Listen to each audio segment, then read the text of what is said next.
Hi, my name is Jonas Spector, and this is my story about my experience during the dark time. I walked up the snowy path through the doors of the school, and I was greeted by the assistant principal, a nice lady who came up to me and asked me, "Trivs du här?" Do you understand what she asked me? No. I missed it too. She was speaking Swedish. This was 10 years ago, and I'd traveled thousands of miles from home here in Minneapolis to go live in a folk school, learning Swedish, my mother's tongue. She grew up in Sweden and moved to the States later.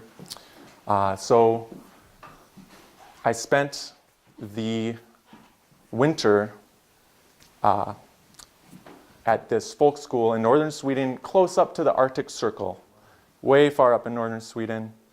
And this was during the winter, so that means that it was very dark. Like the sun didn't come out until afternoon, and then sometimes not even really at all. So I was on my own, but I had my teachers, like Maren, my arts and crafts instructor. Now, Maren was a tough, woodsy northern Swede, a Norrlander, as they call themselves. And she led me out into the woods with her Siberian husky dog by her side and a sharp knife in her hand.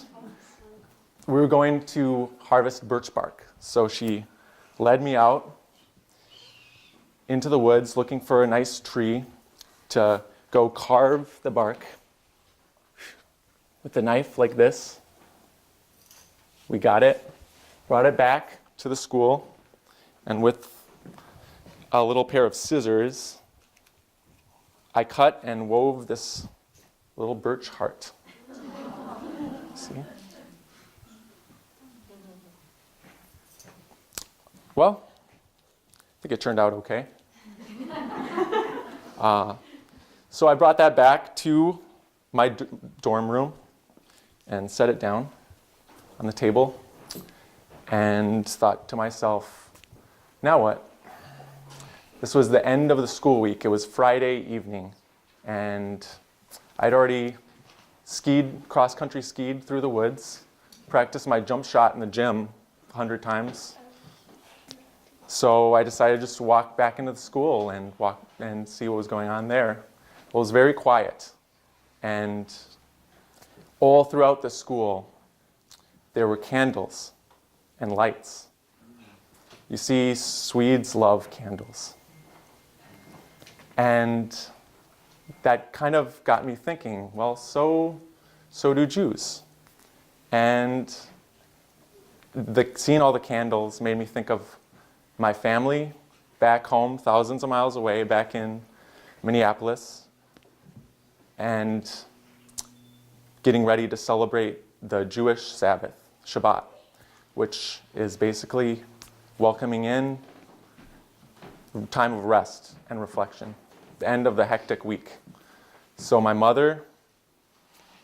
thought of my mother standing at the head of the table, lighting the candles,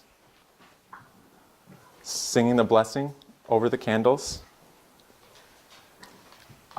My brothers asking for peace in the heart, in the home, and in the world. My father giving his blessing to my brothers, putting his hand on their heads, saying, "May you be who you are, and may you be blessed in all that you are." And I realized I missed them. I was a little homesick, you see, and I missed my blessing.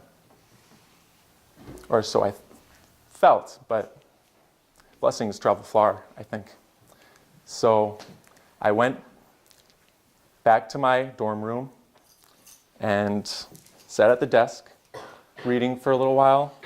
Then I looked at the heart that I'd made. And then I looked out the window at the still woods and just sat there and listened for a while, for a long time. It's very, very quiet. Winter. And then I realized that I'd stayed up all night. And it was morning. So I waited for the sun to come out. And then I remembered,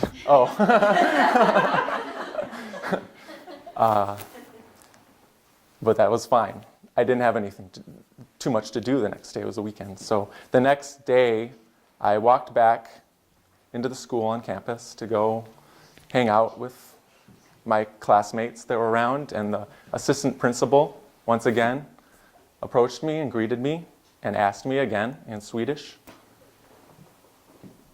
"Trivs du här?" She was asking me, "Are you getting along here?" And I thought for a moment, and then I replied, "Ja, jag trivs här. I'm getting along." Thanks for listening.